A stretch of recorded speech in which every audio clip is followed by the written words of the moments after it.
ॐ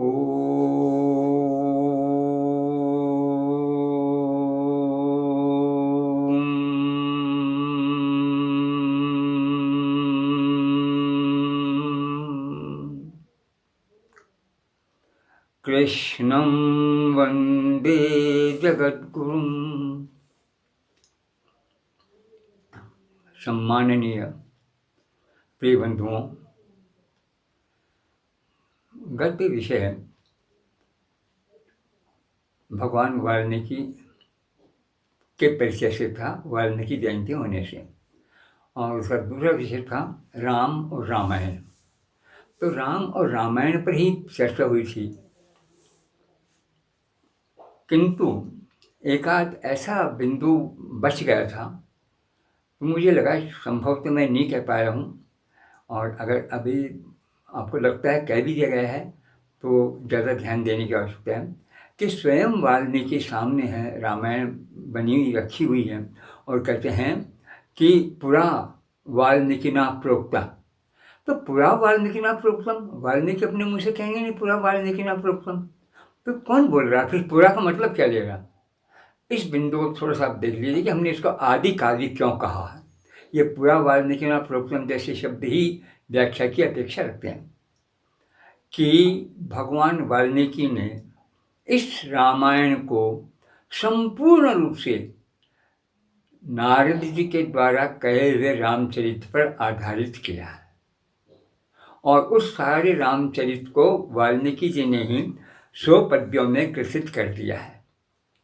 तो उनमें जहाँ नारद राम के वापस वनवास से लौटकर राज्याभिषिक्त हो जाने की चर्चा करते हैं, उसके आगे इतना कहते हैं कि राम के शासन में प्रजा बड़ी सुखी है। अब वाल्मीकि इस बात को सुनते हैं कि प्रजा सुखी है, यहाँ तक नारद कहते हैं, और ये भी कहते हैं कि शासन के बाद में वहाँ पहले भूत में और वर्तमान में मिलीजुली करना थी, यहाँ विशुद्ध रूप से वर्तमान आ गया। पर आगे जाकर जब हम वाल्मीकि रामायण के उत्तरकांड को देखते हैं तो वहाँ ऐसा लगता है कि बहुत भविष्य भी वाक्य है जिसको राम को जानना चाहिए था, क्योंकि वाल्मीकि रामायण में राम का जो अंत बताया गया है वो यही बताया गया है कि वे संपूर्ण प्रजाजनों के सामने घोषित कर देते हैं कि मैं कल और अपनी महायात्रा के लिए प्रस्थान कर दूंगा। तो ये तो अयोध्या में घोषणा है।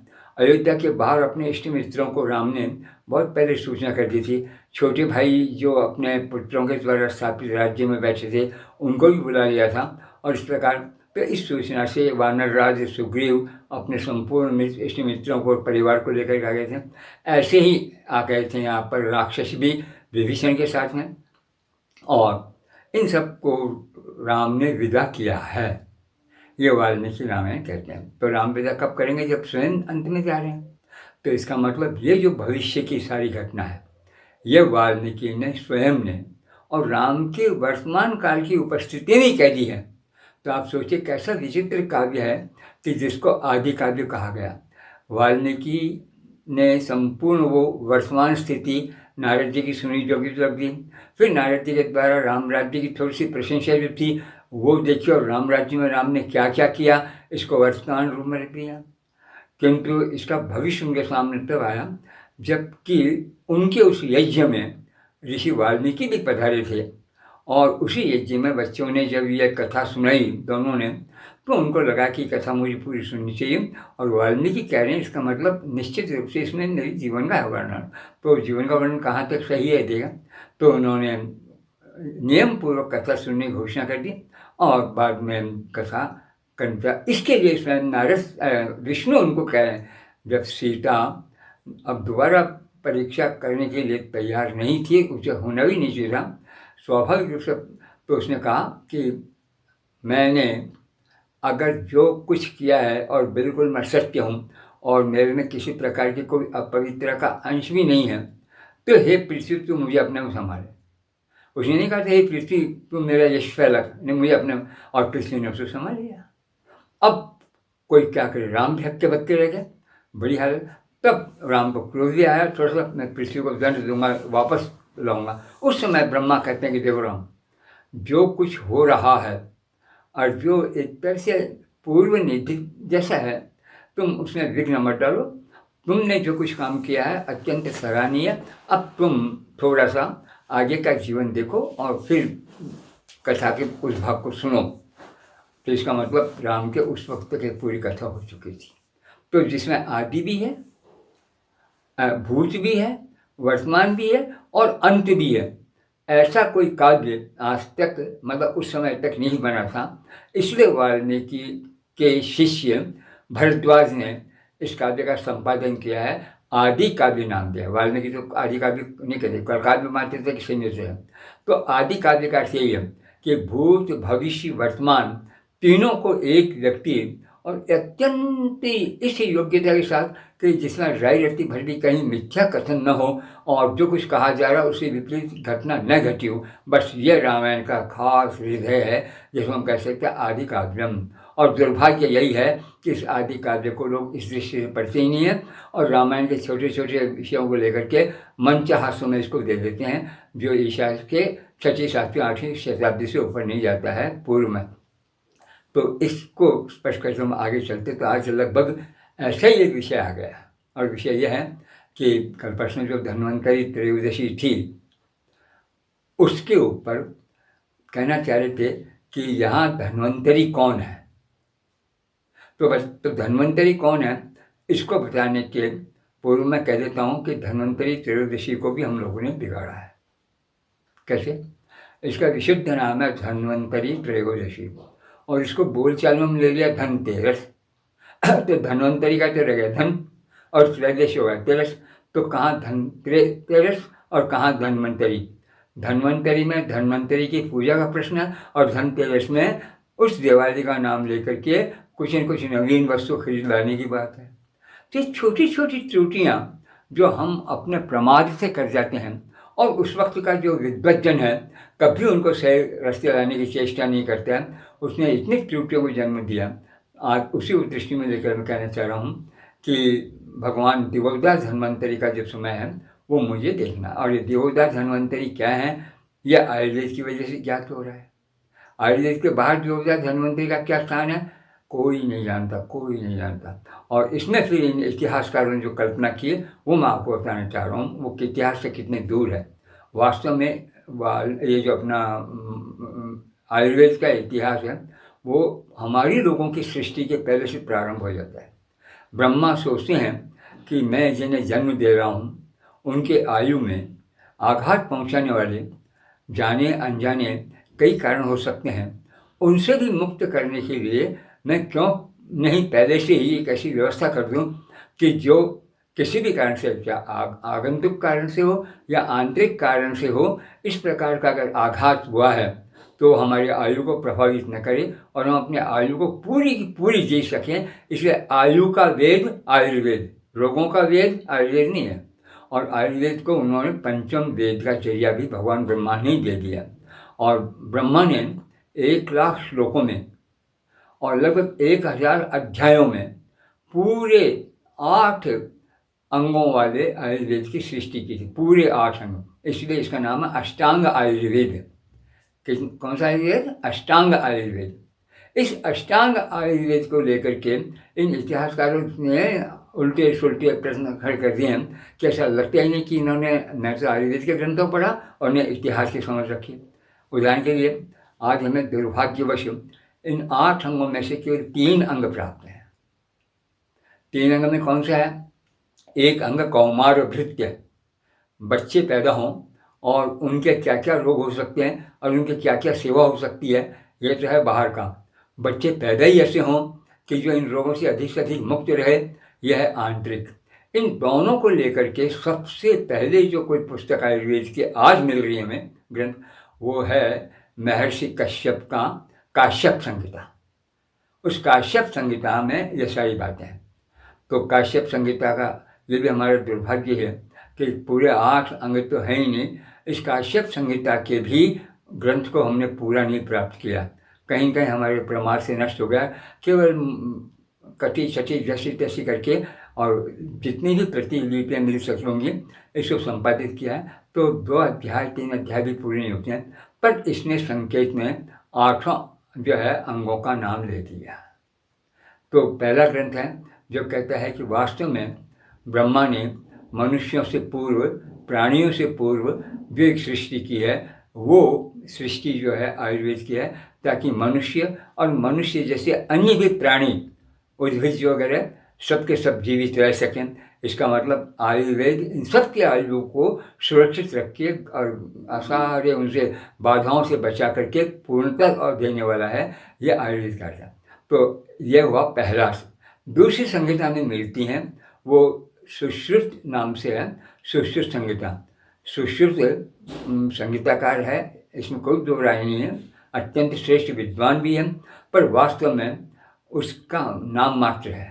नाम मात्र क्यों है कि वो अपने गुरु इस धन्वंतरी के प्रति, जिसका नाम इस ग्रंथ में प्रारंभ से अंत तक धन्वंतरी धन्वंतरी धन्वंतरी, प्रत्येक अध्याय के प्रारंभ में और सुश्रुत का कथन है, अत्र भगवान धन्वंतरी कथयति, और अध्याय प्रारंभ होती है। मतलब इस अध्याय में जो कुछ है धन्वंतरी कथन, और अंत में ग्रंथ को पूरे करने पर भी उन्होंने दिवोदास धन्वंतरी की स्तुति में सब कुछ कहा है। तो ये धन्वंतरी जो है, इस प्रकार का नाम का जो है, यह प्रयोग पहली बार आयुर्वेद में इसी ग्रंथ में हुआ, धन्वंतरी नाम से। इसके बाद में तीसरा जो ग्रंथ आता है जो आज हमें प्राप्त है, और इन 2 प्रमुख ग्रंथों में एक है, वह जो है महर्षि कृष्णात्रेय पुनर्वसु के द्वारा उपदेश दिया हुआ, और उन्हीं के शिष्य जो हैं अग्निवेश, उनके द्वारा तैयार किया हुआ है चरक संहिता। तो सौभाग्य मान लें हम अपना किसी न किसी तरह से कि ये सुश्रुत संहिता और चरक संहिता हमें पूरी मिलती है। यद्यपि चरक संहिता के अंदर लिखा हुआ कि इसके 17 अध्याय गायब थे, जिनको अमुक अमुक व्यक्ति ने जैसे तैसे पूरा किया, पर पूरा हो गया। तो इन 2 पूरे ग्रंथों में भी एक ही सत्य कहा गया है कि प्राणी सृष्टि के पूर्व और आयुर्वेद की सृष्टि हुई है। यह विश्व में कहीं भी आपको आयुर्वेद के ग्रंथ के विषय में जो चिकित्सा संबंधी है, न कोई या तो चिकित्सा ग्रंथ पढ़ेगा, कोई रोग नष्ट करने वाला होगा। इन्होंने रोग तय नहीं किए, 2 ही रोग किए हैं, एक हमारी लापरवाही से होने वाला बाहरी रोग, एक हमारी लापरवाही से अंदर होना रोग। ये रोग 2 हैं, बाह्य और आंतरिक। बस अब इन 2 रोगों के कितने रूप हो सकते हैं, ये पकड़ करके चिकित्सा करने के लिए आवश्यक। आज ये कोरोना एक ऐसा ही रोग है जिसके विषय में हम पकड़ ही नहीं पा रहे हैं क्या है क्या नहीं है। पर आप सोचिए, आयुर्वेद ने उस वक्त भी ऐसी महान और एक समुदाय रूप में और प्रजा को नष्ट करने वाले रोगों के विषय में वर्णन दे करके चिकित्सा विधि दी है।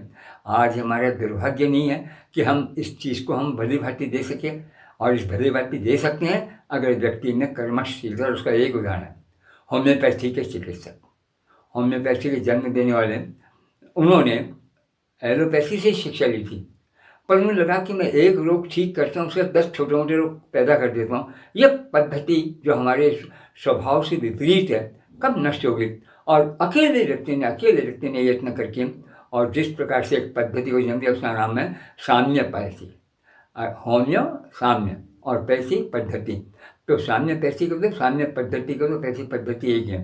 तो जो वो एक व्यक्ति इतना बड़ा काम कर सकता है, विश्व भर में धीरे धीरे व्याप्त हो रही है। हम लोग इतने से रोग का आज तक पता नहीं कर पाए, इसका हम आयुर्वेद से कितने दूर हो गए होते हुए। तो खैर ये 3 ग्रंथ अपने सामने हैं। तो इन 3 ग्रंथों में भी काश्यप संहिता के विषय में तो पूरा जानते ही नहीं है, और काश्यप संहिता में होने वाले किसी जीवक नाम के बुद्ध काल के बाद के व्यक्ति को सामने ला करके, और उसको उपदेश में किसी कश्यप नाम के व्यक्ति ने लिखी है, ये कह करके हमारे लोग बड़े आराम से दूर हो जाते हैं। इनको होश नहीं है कि कश्यप के लिए कहा गया है कि जो संपूर्ण मानव सृष्टि का जन्मदाता है, जिसमें असुर, गंधर्व, किन्नर आदि सब कुछ आ जाते हैं। अरे संपूर्ण मानव सृष्टि का जन्मदाता और उससे सीधी बात करने वाला जो जीवक है, क्या ये बुद्धि के बाद प्रश्न करेगा? इसका मतलब हम झूठे हैं, पहली बात ये है। तो ऐसा ही फिर आगे चल करके आते हैं दूसरे धन्वंतरी तक। वो हमारा सारा वैद्य जगत पागल हो रखा है। धन्वंतरी के नाम से समुद्र से पैदा होने वाले, हाथ में अमृत का कलश लेकर आने वाले ऐसे व्यक्ति की पूजा की जाती है। संपूर्ण वाङ्मय में कहीं इनका कोई ग्रंथ नहीं मिल रहा है। हमारे पुराण आदि भी ये नहीं कह रहे हैं कि ये इस प्रकार आयुर्वेद की और शिक्षा देने वाले विचारों को प्रकट करने वाले व्यक्ति हैं। धन्वंतरि के हाथ में अमृत का कलश है, इसका मतलब क्या हुआ? हम तो कहते हैं धन्वंतरि समुद्र का नाम है। धन्वंतरि और समुद्र को अच्छी प्रकार से इन देवताओं की, असुरों की, सबकी देख रेख में और मथित करके इन्होंने हमारे सामने अमृत जैसी एक वस्तु प्रस्तुत कर दी है। धन्वंतरि नहीं है, बाकी इन्होंने किसी शिष्य परंपरा को जन्म दिया है और उससे लोग आगे बढ़े। इतिहास में की एक पंक्ति भी नहीं। और सारा आयुर्वेद उनके तो ये है कि आयुर्वेद ये समझे कि धन्वंतरि और वास्तव में कौन है, वो धन्वंतरि नहीं है। और धन्वंतरि 4 हैं उनके पहले। भगवान शिव, इनका एक नाम धन्वंतरि है। और इसी प्रकार से सूर्य, इनका एक नाम धन्वंतरि है। तो शिव और सूर्य ये 2 धन्वंतरि तो हमें इन प्राचीन काल में वेदों में इन देवताओं के नाम मिला। और तीसरे धन्वंतरि नाम वहाँ दिया गया जहाँ हम बलि वैश्वदेव की चर्चा करते हैं। प्रत्येक गृहस्थ को प्रतिदिन प्रातः और सायं इन अमुक अमुक देवताओं के लिए और अपने तैयार किए भोजन के द्वारा आहुति देनी होगी। उसमें धन्वंतरि का भी एक नाम है, पर उन धन्वंतरि के विषय में कहीं नहीं है कि इनको क्यों आहुति दी जा रही है, किस लिए दी जा रही है। हम तो कह सकते हैं कि धन्वन शब्द कहकर तो शरीर भी है। तो धन्वंतरि कौन हुआ? प्राण। धन्वन शरीर को और परितरण कर देना प्राण है। तो प्राणों की सृष्टि सबको प्रिय है, उसके बिना काम नहीं चलता। ऊर्जा है, क्यों नहीं हम इन सारे प्राणियों में उस ऊर्जा को देखें? तो हम कीड़ी को भी डालते हैं और चिड़ियों को भी देते हैं, पशुओं को भी देते हैं और फिर आने वाले अतिथियों को भी देते हैं। इन सब की पूजा है उस प्राण धन्वंतरि की पूजा। क्योंकि अगर हम धन्वंतरि कहें, धन्वन अंतरिक्ष का नाम भी है, तो अंतरिक्ष को पूरे को पार करने वाला ऐसा प्रत्यक्ष रूप तो केवल वायु है जो अंतरिक्ष में लगातार चक्करता। ऐसा प्रत्यक्ष रूप सूर्य का भी है जो अपने अंतरिक्ष की एक सीमा को हमेशा आता रहता है। तो वो धन्वंतरि, उनका कोई उपदेश नहीं है। वायु का इस प्रकार का शास्त्र संबंधी कोई उपदेश नहीं है, वायु का स्थान जरूर है। तो वात, पित्त, कफ, ये जो 3 प्रकृति के खास स्तंभ हैं, यही वात, पित्त, कफ, और हमने स्तंभ बना करके और चिकित्सा पद्धति को दिया है। ये भगवान ब्रह्मा की देन इस प्रकार की है।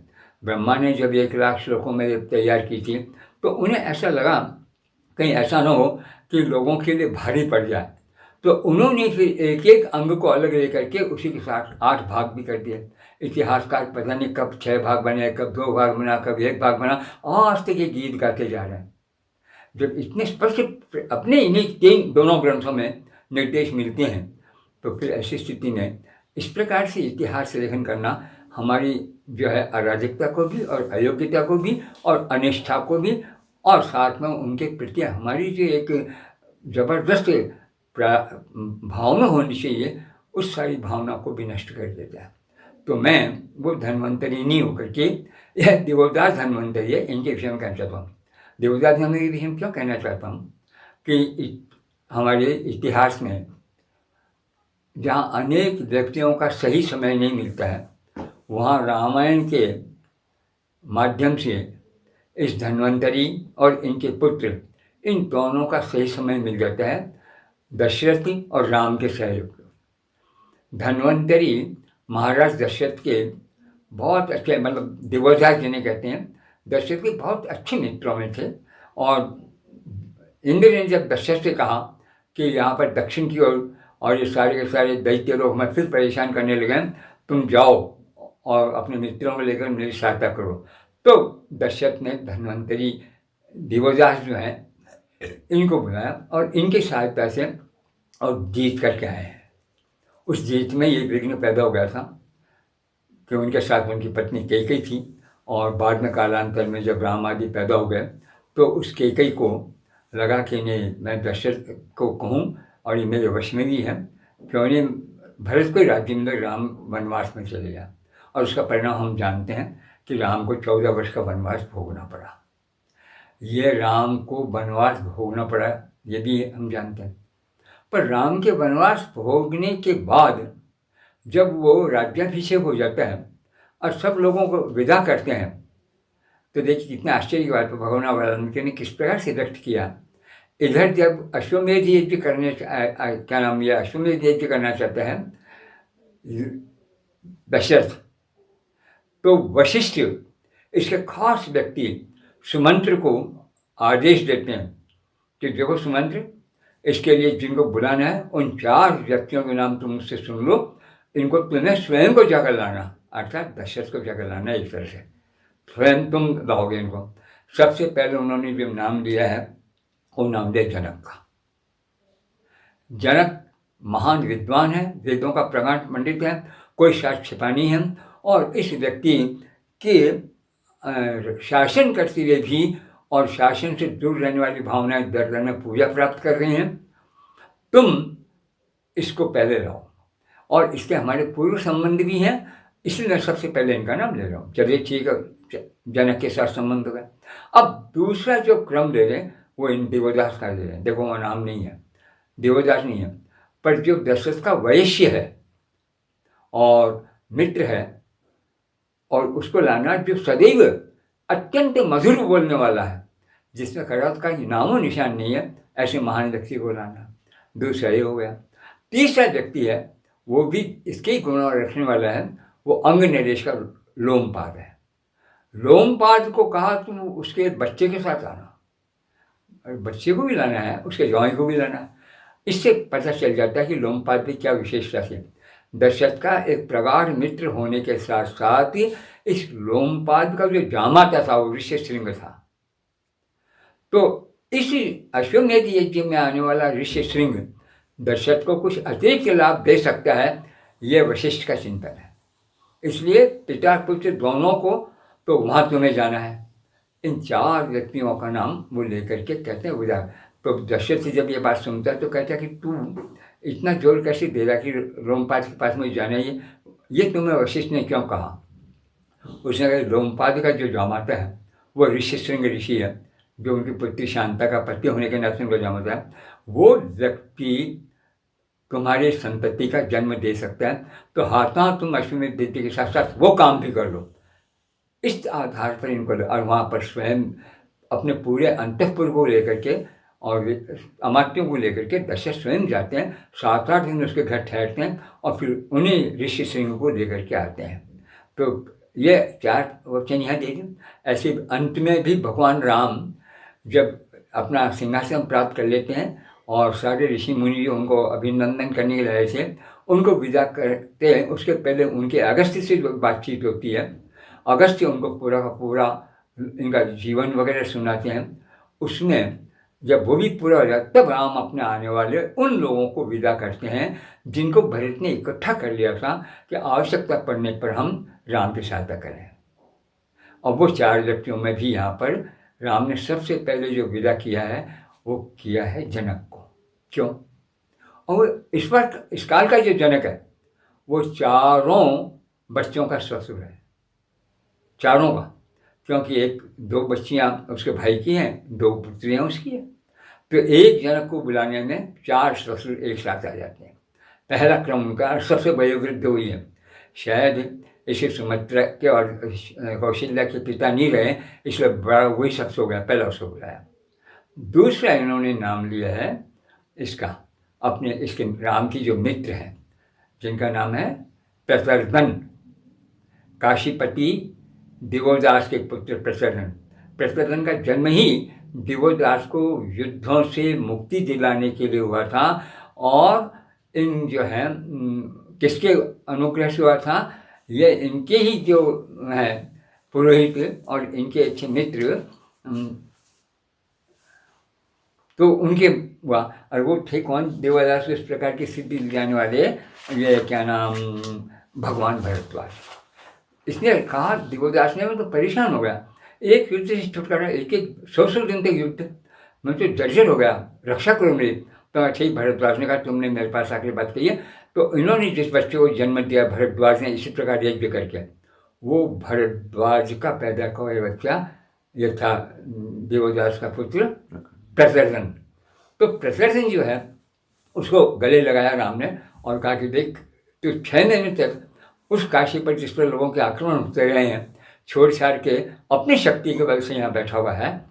बहुत तुम जैसे लोगों के बल को पा करके मैं रावण जीत पाया हूँ, अब तुम जाओ। और तीसरा जो है, ये क्या नाम व्यक्ति और है, वो अपन यूँ कह देते हैं कि राम के मिलने वाले लोगों में, संबंध के लोगों में, पर जिसने राम के सगे नाना का पाठ किया वो है कैकेयी के पिता। तो कैकेयी के पिता मर चुके थे, इसलिए उसको अंतिम नंबर पर रख दिया कि अपने मामा को राम ने बुलाया। तो तीनों को इस प्रकार विदा किया और इनकी सेना थी वो अन्य, उसमें 64 प्रकार के सारे राजा लोग थे। तो सूतव राजा और 3 ये, इन तीनों को राम ने विदा किया है और वाल्मीकि रामायण में प्रारंभ में दे दिया है सर्व सैन्य विसर्जनम। अब उस प्रारंभ में दिए सर्व सैन्य विसर्जन में दृष्टि में रखते नहीं है, और राम के साथ मिलने के लिए आए हुए विभीषण के और ये जो क्या नाम सुग्रीव है, इसके परिवार को हम सेना मानकर अर्थ करते हैं वाल्मीकि रामायण का कि राम ने इन मित्रों को विदा किया। इसका मतलब हमने उत्तरकांड की भी उपेक्षा की है। खैर, तो ये जो राम के और पृथ्वी के, दशरथ के और देवोदास के संबंधों से ज्ञात होता है, ये स्पष्ट समय है। तो उस समय को हम देखते हैं, तो दूसरे नंबर पर, दूसरे क्रम पर मैं सुश्रुत संहिता को रखता हूँ, ये राम के साथ होने से। और राम का समय आज के ज्योतिषियों ने रामायण में दर्शाए समय के आधार पर आकाशीय अध्ययन करके 7,500-8 हजार वर्ष पूर्व दिया है। तो कोई शंका नहीं है कि 7,500 और 8 हजार वर्ष पूर्व धन्वंतरी हुए थे, क्योंकि अब ये जो चौथा धन्वंतरी है, समुद्र मंथन से पैदा होने वाली धन्वंतरी है, उस धन्वंतरी के बाद के धन्वंतरी है, और उस धन्वंतरी में कहीं कुछ नहीं है। और इन धन्वंतरी में सारे नाम तो उसका है शल्य चिकित्सा को लेकर के, किंतु सातों जो हैं अंग उनके विषय में वर्णन है शेष शास्त्र के अंग में। ठीक इसी प्रकार से चरक संहिता में भी नाम तो है काय चिकित्सा, पर काय चिकित्सा के साथ सातों अन्य अंगों का भी है। बस अंतर इतना ही है कि जो जिस अंग को लेकर चला है उस अंग का संपूर्ण प्रतिपादन करेगा, और जिस अंग को लेकर नहीं चलेगा है उसका अपने द्वारा साथ छू करके भी क्यों आवश्यकता उसकी भी है। आजकल डॉक्टर ऑपरेशन करने के बाद में उन चिकित्सकों की आवश्यकता समझता है जो दवा आदि देकर ठीक कर सकते हैं।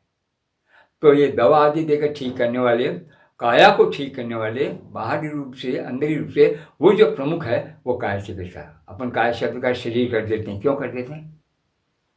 काय माने शरीर, तो काय चिकित्सा मतलब शारीरिक चिकित्सा। किसका शरीर और शरीर किसका?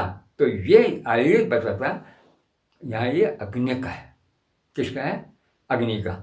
क्यों कि अग्नि से ही ये सारा शरीर का ढांचा बनता है, अग्नि का ढांचा। तो कायाग्नि की प्रतिष्ठा करने के लिए, कायाग्नि में किसी भी प्रकार की कमी आ जाए, अब आप देखें शरीर में सर्वत्र अपना पेट जो है उसमें जो उदर है वो सारे खान पान को समेटने वाला काम करता है। अगर ये उदर में किसी प्रकार की अग्नि कम हो गई तो हम मंदाग्नि कह करके उसके चिकित्सा पूर्व देख लीजिए, गला बैठ जाता है, हम तत्काल ऊर्जा यंत्र के बीच में आते हैं और देते हैं इस अंग की चिकित्सा। तो ये सारे अग्नि की ही नाना प्रकार के 13 रूप आए इसमें आयुर्वेद न माने अग्नि के, और जिन 13 रूपों को लेकर के तो उस निचीयते इति कायः, यज्ञ के लिए एक के बाद दूसरे के बाद तीसरे जिसके ऊपर चयन किया है उस चयन नाम है अग्नि का, और उस अग्नि का स्वरूप होने से यह काय चिकित्सा है। तो काय चिकित्सा को लोगों ने प्रथम स्थान दे दिया चरक संहिता को। क्यों कि महाभारत में एक वाक्य आ गया अच्छा कि किस व्यक्ति ने सबसे पहले किसकी प्रवृत्ति की लोगों में, तो कहते हैं ये जो है चिकित्सा में पुनर्वसु जो है वही काय चिकित्सा में है। अब ये पुनर्वसु जो है काय चिकित्सा में, ये बात तो आपने कह दी, पर काय चिकित्सा के पूर्व में जो पुनर्वसु के शिष्य अग्निवेश, इसमें अपनी काय चिकित्सा वाले ग्रंथ में चरक संहिता में कहते हैं देखो भाई, आगे मैं इस बात को ज़्यादा नहीं कहूँगा, धन्वंतरि बोल रहे हैं, क्यों कि धन्वंतरियाणाम अधिकारः क्रियाविधौ, ये जो चीर फाड़ है इस काम को करना और फिर उसको ठीक करना, वह धन्वंतरियाणाम अधिकार है। मैं अधिकार पूर्वक उसमें कुछ नहीं कहूँगा। और 10 जगह चिकित्सा की सामान्य विधि देकर धन्वंतरियाणाम, जब इतना स्पष्ट कह दिया, वो सारे के सारे कथन इस धन्वंतरि की चिकित्सा पद्धति जो है सुश्रुत संहिता उसमें मिल जाते हैं। तो इतना स्पष्ट रूप से आज के इतिहासकार जब इसको इस रूप में नहीं दे सके, हमारे सामने नहीं ला सके, तो जब इतना ही नहीं कर सके तो कोरोना का वो ढूंढेंगे रूप और उसके अनुकूल चिकित्सा होते हैं। पर फिर भी देखिए कहीं कहीं कुछ हो रहा है। ये जो क्या नाम अपने पतंजलि, हाँ पतंजलि जिनके अवस्थियों को प्रकाशित कर रहे हैं, बाबा रामदेव जो हैं, और किस प्रकार से ताल ठोक कर खड़े हुए कि मुझे करने चाहिए। और ये व्यक्ति मूलतः लोगों के सामने आते हैं हमारे योग सूत्र के आसनों में उनको दीक्षित करने के लिए, किंतु इधर आयुर्वेद के इस ग्रंथ को लेकर के और उसने औषधियाँ और कार्य तैयार किए हैं और अनेक लोग उनको लेकर के स्वस्थ होते जा रहे हैं। पता नहीं क्यों हमारी सरकार सोई हुई है। एक तो शायद ही वहाँ बैठे हुए जितने भी IAS ऑफिसर्स हैं, इनको पता नहीं आप लोग आप क्या बोलते बोले सचिव वगैरह जो कुछ हो गए, उन्होंने तय कर लिया है कि एलोपैथी वाली चिकित्सा पद्धति, क्योंकि उनके कहते उससे आगे है ही नहीं, तो उन्होंने तय कर लिया। हमारे प्रधानमंत्री जी जागरूक हैं, सब कुछ है, पता नहीं उनको भी पता नहीं चला कि विश्व के इतिहास में और मानव जाति के प्राणी जाति के जन्म लेने के पूर्व जो एक आयुवर्धक ग्रंथ है जिसका नाम है आयुर्वेद है, जिसको 5वां वेद दुनिया मानती चली आ रही है, उसके हम क्यों अप्रतिष्ठा करने पर तुले रहे हैं? नहीं तो इन लोगों को और हम लोग तो स्वयं सोए ही नहीं होते, तो आज 8 के 8 अंगों वाले ग्रंथ पूरे के पूरे मिलते, केवल 2 ही अंग हैं। और हम अगर सोए नहीं होते तो इन अंगों में भी टूटे हुए और निकले अध्यायों को अपनी बुद्धि से पूरा करने वाले होना। और आज के युग में एक व्यक्ति और महान जबरदस्त हुआ है, आज से 2000 वर्ष पहले, उसका नाम ही है अष्टांग संग्रह। अष्टांग संग्रह है, इसका मतलब आप अर्थ समझ सकते हैं। वेद के जो अलग अलग 8 अंग हैं उनको मैं एक साथ प्रकट कर रहा हूँ, और उसमें वास्तव में अष्टांग संग्रह में काय चिकित्सा आदि 8 रूपों को लेकर के और पूरे विशाल काय ग्रंथ को पर उसके सामने भी वही डर है। आजकल हमारी एक आदत हो गई है कि हम पढ़ने के लिए बहुत अधिक समय और शक्ति देना नहीं चाहते हैं, इसलिए उसने फिर ग्रंथ को छोटा कर दिया।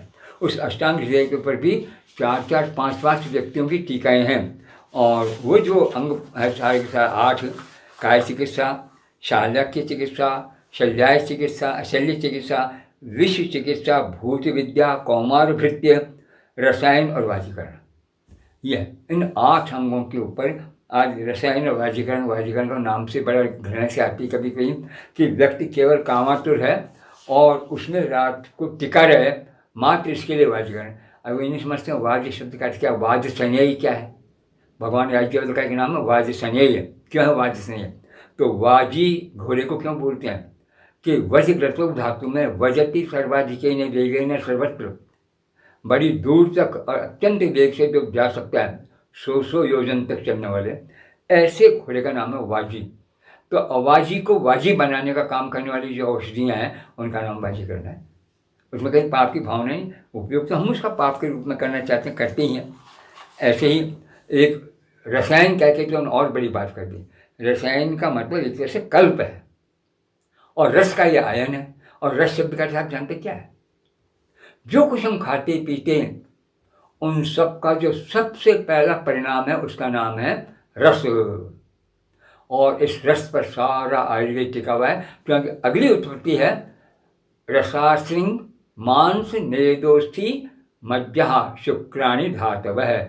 मनुष्य के शरीर की 7 धातुएं जो उसका निर्माण करती है, रस के आधार पर रुधिर, मांस, नेद, मज्जा, अस्थि और ये शुक्ल और रज है। तो इन 7 अष्टांगों को लेकर के हम चलें, जहाँ रस इन सबका मूल है। उस रस की विद्या को लेकर पकड़ करके और व्यक्ति को सैकड़ों सैकड़ों हजारों वर्ष तक की जीवन पद्धति की शिक्षा देने वाला रसायन, उस तक को तो हम खोलते ही नहीं। इसलिए इसने आयुर्वेद नाम दिया। आयुर्वेद नहीं कहा कि आयु वो जिसको वेद बढ़ाता जाए, सो हमारे लिए प्रतीक है कि सामान्यतः आयु की सीमा ही है, पर 100 और 100 से दोनों शब्द बहुअर्थ में भी आते हैं। तो 8 अंगों को लेकर चलने वाले इनको लेकर, और हम कोई ग्रंथ जीवित नहीं रख पाए। वर्तमान ग्रंथों की शिक्षा हमारे यहाँ तो कमी ये रहेगी ज़बरदस्ती अपने इसी राजस्थान में। और कुछ समय पूर्व हम लोगों ने सोचा कि वैद्य के नाम से हम कमा के खा नहीं पाएंगे और थोड़ा सा पाश्चात्य पद्धति वाली शिक्षा ले लो, तो आयुर्वेद को खुला कर दिया। संस्कृत पढ़ने की आवश्यकता नहीं है, अंग्रेजी वाला भी आयुर्वेद पढ़ सकता है। तो जब आयुर्वेद के धुरंधर विद्वान वर्षों से प्रतीक करते आ रहे हैं और उनके अर्थ सारे अधूरे हैं, कभी अब विषय आया कि अखिल इन ग्रंथों की ही मात्र समीक्षा अर्थ की दृष्टि से करनी है, तो इसे विस्तार से लेंगे।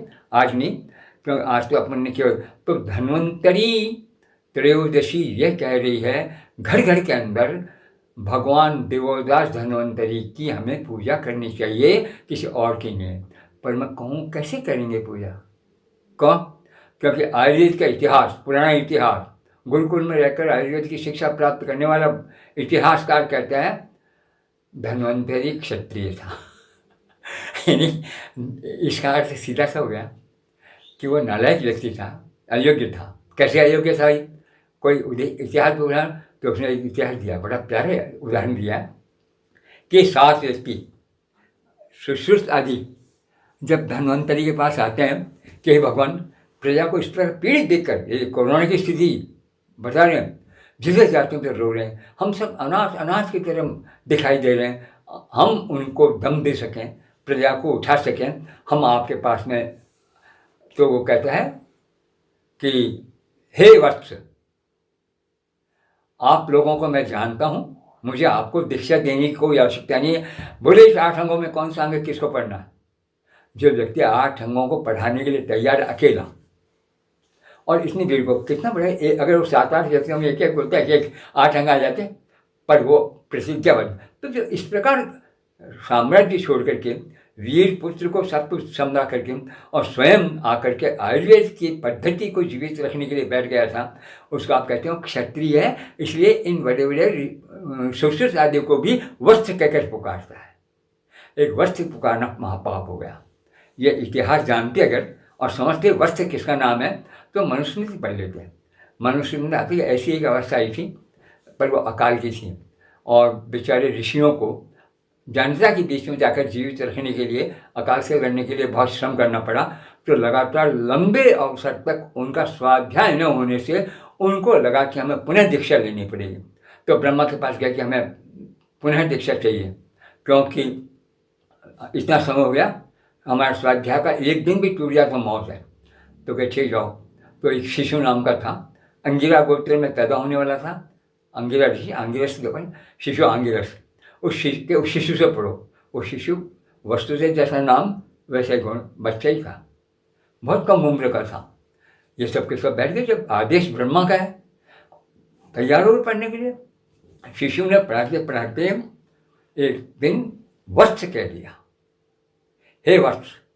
उस वक्त हमारे ऋषियों को बड़ा लगा कि कोई किसी का पटपोता लगता है, किसी का पोता लगता है, किसी का बेटा है, किसी का भाई है, किसी का क्या, और हम सबको इसने वत्स कह दिया। ये तो बड़ी बात है। तो वहाँ ब्रह्मा कहते हैं कि अज्ञो भवति वही बाल है, पिता भवति मंत्रतः। जो अज्ञ है, किसी विषय का जानकार नहीं है, उसका नाम है बाल। और बाल शब्द का यहाँ अंग्रेजी में अनुवाद करें तो फूल, और इसीलिए बालिश फुलिश। देखिए, बाल और फूल और बालिश फुलिश। तो बाल है वो कुछ नहीं जानता। पिता भवति मंत्र है, उसको जो ज्ञान देने वाला है। मंत्र शब्द को लेकर हम दोनों बातें रखते हैं। वेद का एक एक मंत्र ले लीजिए, जीवन की पद्धति का एक एक विचार ले लिए, योजना मंत्र विचार, तो मंत्र है। तो इसने तुम्हें वात्सल्य से पुत्र कोटि में लेकर के अपना एक अंग मान करके संबोधित किया, इसका मतलब तुम लोगों के अनुशासन से यह कितना गदगद हो गया। तो जाकर उनको याद आया, इसकी युक्ति रक्षा करके वो वस्त्र क्या कहते तो क्षत्रिय था, राजा था। यह तो हुआ एक पंडित का नाम। हमारे एक दूसरे महापुरुष और में संस्कृत साहित्य के 50-60 ग्रंथों का इतिहास का ही काम उन्होंने प्रयाग किया। उपाध्याय जी महाराज वो पसंद नहीं करते हैं कि विश्वामित्र जैसे ऋषि का बेटा सुश्रुत और एक धन्वंतरी से जाकर पढ़े। तो उन्होंने बड़ी सुंदर व्याख्या की कि विश्वामित्र का जो सुश्रुत है पुत्र वो गोत्र प्रवर्तक है। ये व्याख्या है, सही है। विश्वामित्र के 100 पुत्रों में सुश्रुत की भी 4 बाद में गोत्र निकल गए थे, तो गोत्र प्रवर्तक है। तो ऐसे किसी ब्राह्मण का लड़का है सुश्रुत जो उनके पास पढ़ने गया। आप सोचिए, विद्वान है, हम अपने शास्त्र के साथ न्याय कर रहे हैं, हम अपने पूर्वजों की पूजा कर रहे हैं, किस सत्यानाश की पद्धति से हम शास्त्रों की व्याख्या इत्यादि लिखने बैठे हैं। तो इस प्रकार से इस एक धन्वंतरी को क्षत्रिय मान करके, राजा मान करके, और हम लोग ये निकाल बैठे और समुद्र मंथन से पैदा होने वाले धन्वंतरी की पूजा कर बैठे, जबकि ये जानते नहीं हैं कि हमारे ऋग्वेद की ऋषिकाएँ 8 हैं स्त्रियाँ, और वो स्त्रियाँ क्षत्रिय भी हैं। जब क्षत्रिय ऋषिकाएँ वेद की ऋषि हो सकती है और उस वेद का नमन करके उनको ऋषि के रूप में नमन कर पड़ा, तो क्या धन्वंतरी। अब ये धन्वंतरी का दूसरा पक्ष है, वो मैं आचार्य की दृष्टि से नहीं कह सकता हूँ आपको। धन्वंतरी का पुत्र, ये जो मैंने नाम बताया आपको, प्रदर्शन, ये ऋग्वेद के मंत्रों का ऋषि है, जिसका बेटा ऋषि है उसके बाद। और ये जो ऋषि स्वयं है जिससे ये प्रदर्शन पैदा हुआ है, जब उसको उन्होंने क्या नाम उपदेश दिया भगवान भरद्वाज ने, तो शाम के गायन का उपदेश दिया कि देख मैं सूची शाम के मंत्र दे रहा हूँ, इनका तू गायन कर। उसके ऊपर जो गायन गाए हैं वो आज भी देवोदास गायन नाम से है, देवोदास का गायन है। तो हम भूल गए कि देवोदास कौन है। अरे आप एक देवदास की बात करते हो, एक देवदास उसी वक्त इन्हीं के साथ दूसरा, जिसके बहन अहिल्या, वो राजा का बेटा है, और उसने कहा कि मैं राजा हूँ पर मैं ब्राह्मण बनूँ, और उसने संपूर्ण शास्त्रों अध्ययन कर आकर अंत में ब्रह्मत्व प्राप्त कर लिया, जैसे विश्वामित्र ने किया। तो ऐसे लोगों को इतिहास में ध्यान नहीं देते हैं। और तो घर घर में धन्वंतरी त्रयोदशी के नाम पर भगवान देवोदास धन्वंतरी की हम पूजा करके, और देवोदास की श्रेणी में आने वाले सभी व्यक्तियों को उन ऋषियों की तरह से सम्मान करने की आदत डालें, और यह होगा इतिहास। और इतिहास देना जिनका फर्ज कर्तव्य दायित्व है, उनको अपने आप को इसलिए जब तक समर्पण नहीं करेंगे नहीं, क्योंकि हमारे यहाँ एक ही है तपः, तप शब्द का अर्थ है तद्वै तपः यद आत्मानं समर्पयति। लक्ष्य के लिए जब हम अपने आप को पूरी तरह समर्पित नहीं कर देंगे तब तक तप नहीं है। और दूसरा है स्वाध्याय, तपस्वाध्याय निर्तम, जीवन की पहली। और स्वाध्याय एक दिन नहीं होता, आदमी मर जाता है, ये शतपथ ब्राह्मण कह रहा। और हम इस स्वाध्याय को कितना देखते हैं। तो धन्वंतरी त्रयोदशी को हम चारों सभी दिशाओं में, और हम लोगों की प्रेरणा देने वाले, हमें जीवन देने वाली, आयु को बढ़ाने वाली ऐसी पद्धति वाले उस महान आचार्य को प्रणाम करना चाहिए।